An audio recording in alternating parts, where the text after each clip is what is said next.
And that's the end result, is that I'm publishing the information I'm getting from the ETs right now. So it's ongoing, this information? Oh, yeah, I get messages all the time. And the first book is called The Handbook for the New Paradigm. That's one I give away. It's about a 190-page book. You're giving it away? Yep, absolutely free. That way you know that I'm not into it for the money. You can't afford the postage yourself now. I'm putting it up. I'm doing it right now. And the books are going around the world, just so you know. And just incredible things are happening to people.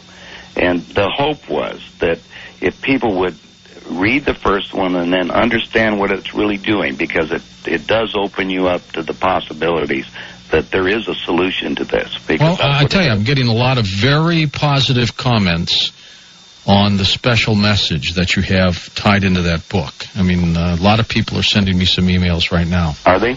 Yep. Well, that's what's happening. But when they read the whole book, all things happen. All of a sudden, they too can be in contact, just like you and I, George. And that's what happens. Is the hope is that we're going to awaken everybody to what's really going on, and maybe we can change the ending of the story as they've got planned. And that's the only solution. I know what they're planning on doing on the economic situation. So I know that I even have the accounting book for the New World Money System. So I know what I even have the new plastic card in my pocket that will give you your thumbprint on it to activate it for the New World Cash. I mean, I have all these things already. So I'm aware of what they're planning. Are you hopeful for the future based on what you know?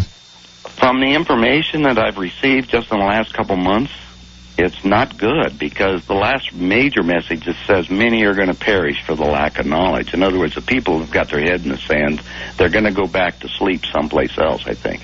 I mean, they don't want to hear it. They'd rather go listen to what Bush has got planned or the football game or something else as the economy collapses, as the wars increase all over the place. And this is all part of the game. So do you think some people will put their gloves down a little bit and then that's when they get slammed? What the extraterrestrials are saying is how the universe works is that out of the chaos we're going to create the new, whatever it is going to be the new beginning. As the Mayans say, this is the beginning of the Aquarian age. Only how is it going to be? It's not going to be based on the premises what we've been using, because everything we've done has basically failed. I've got to ask you this.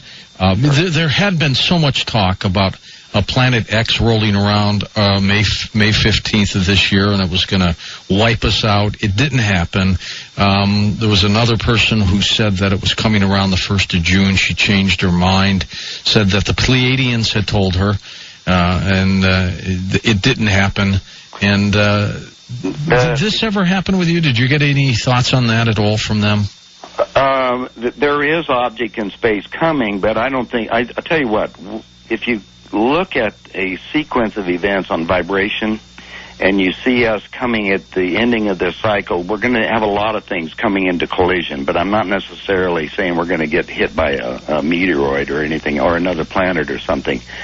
I believe that there's a wave of energy that we're going to run into about the year 2012 again, the monastic ring or the photon belt they talk about.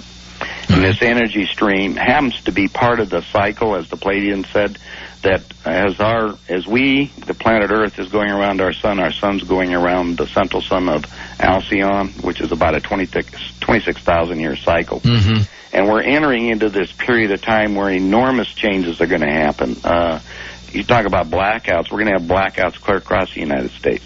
In fact, the whole planet. Just on an ongoing basis? On an ongoing basis. Our grid system is highly... Well, that's always been a target. A lot of people have known that, and that's an easy way to bring us down. You know, in 1965, when we had the big power outage at the time, there were a lot of reports. I was only 15, but there were a lot of reports of UFO sightings all over the eastern side of the United States. I sometimes wonder if that had anything to do with it then.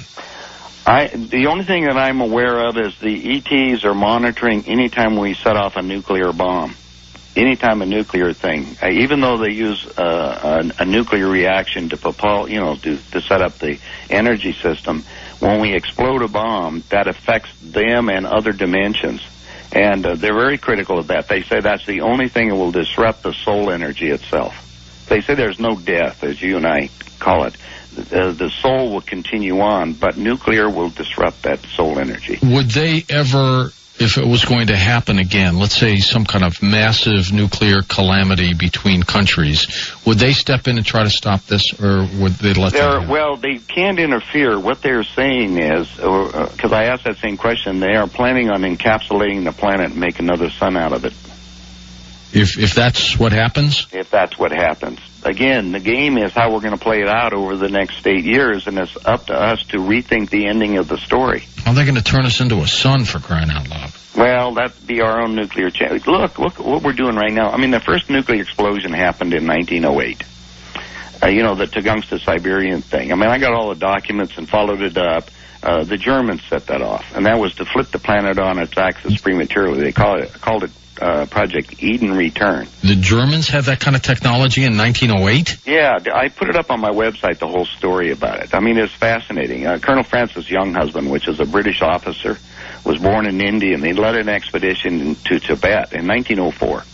And what he did, the documents the monks were hiding, you've heard about it, Churchward and the others were talking about it, were the documents of Atlantis and Lemuria. Yeah. And the documents that showed that the planet was engineered for 500 million people, was going to flip on its axis about the year 2000, and the secrets of nuclear fusion. Of course, he didn't know anything about this stuff, so he gave it to his boss, who was Lord Curzon, who was the viceroy in India, appointed from London, right? And they forwarded it to London. London analyzed and said there were about 2 billion people on the planet at that time, or 4 times the Earth's carrying capacity. So they decided to, let's return the planet to Eden again, Eden Return.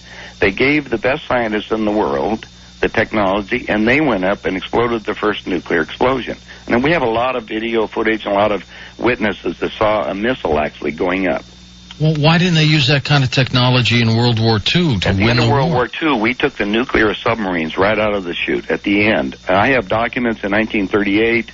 The Germans were selling enriched uranium to the Japanese. So what is out to the public is not necessarily true.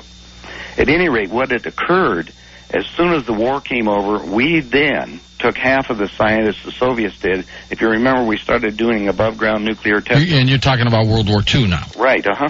All right. And we started doing above-ground nuclear testing. We even, like an idiot, exploded a nuclear bomb up in the higher atmosphere. Yes. That radiation has gone up and formed a band 4 miles thick around the entire planet. That's eating holes through the ocean. Is that what they tell you? That's right. Well, I'm also getting that verified from, that's what the ETs tell me, but also getting it verified from here. I've been talking to airline pilots right now. In fact, I just flew back with 3 of them. And they're now wearing radiation detectors because the radiation, the gamma and ultraviolet that's coming down is affecting them. And this is above 36,000 feet. Talk to your airline. Well, I have heard some talk that, they're wondering how the effects of radiation could be on people who travel a lot. Well, they're starting to get sick and they're dying. Meanwhile, according to the extraterrestrials and the scientists that I'm reviewing, I'm trying to verify the information the ETs give me. Well, don't you believe it at face value? No, there's one of the things, you discern everything. Well, why? Would they be tricking you or what? No, not necessarily, but when I first came back in the United States, I gave a lot of the data that I had to some other people. For instance, I'll give you an example. When I was over with Billy, he had some documents, and it was called the Talmud of Emmanuel. Billy Meyer, you're saying? Yeah, he had these documents called the Talmud of Emmanuel, or the Teaching of Emmanuel. And I'm reading these things, and I mean, they were incredible. They were exactly the same thing that I had heard earlier when I was, a young kid. Dr. Walter Moyer in Denver, who was one of the scholars that were digging up the Dead Sea Scrolls. Right. He gave me this whole story about the real story of Christ. Anyway, it's almost identical. Anyway, I shared that with some other people, and then they came back with me and twisted the stories around a little bit.